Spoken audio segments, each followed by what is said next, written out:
3-kundersdag med mig, og jeg troede faktisk kun, jeg havde en i dag. Så det var virkelig fucking nederen.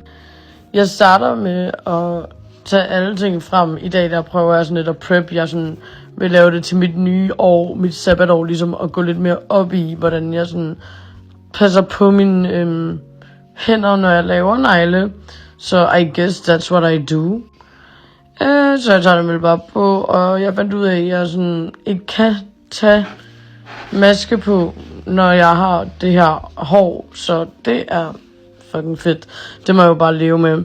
Jeg skiftede også bare lige lidt tøj, fordi at man skal helst have noget på, som der var lige... Ja. Og så spiser jeg lige den her is, fordi jeg tænkte, jamen så er mit blodsukker højt i starten.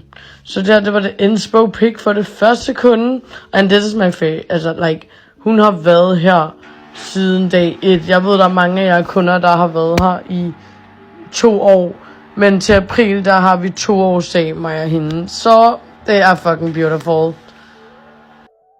Jeg har jo både gel og akryl, jeg arbejder med, men hun vil rigtig gerne have gel, fordi en sidste negle havde holdt rigtig, rigtig godt, som jeg har lavet på hende. Derfor så blev vi bare ved med at lave den her gel på hende.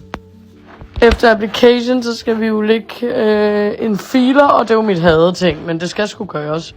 Og her var basen. Jeg synes faktisk, den blev mega flot, og kig lige neglene. Jeg havde 10 minutter, hvor jeg lige spiste det her, og drak lidt juice, før at min næste kunde kom. Og det blev så de her mega cute negle. Det var faktisk en ny kunde. Prøv lige at se. Ej, det var så... Altså, vi var begge så mega tilfredse. Så er det min tredje kunde. Her var jeg godt træt. Se mit neglebord efter lidt tid. Og vi endte faktisk med at lave de her red bottoms. Lidt sådan... Ja, lidt sådan spacey nails, I guess. Og hvis I vil se mere til min negle, så gå ind på min Instagram. Yes!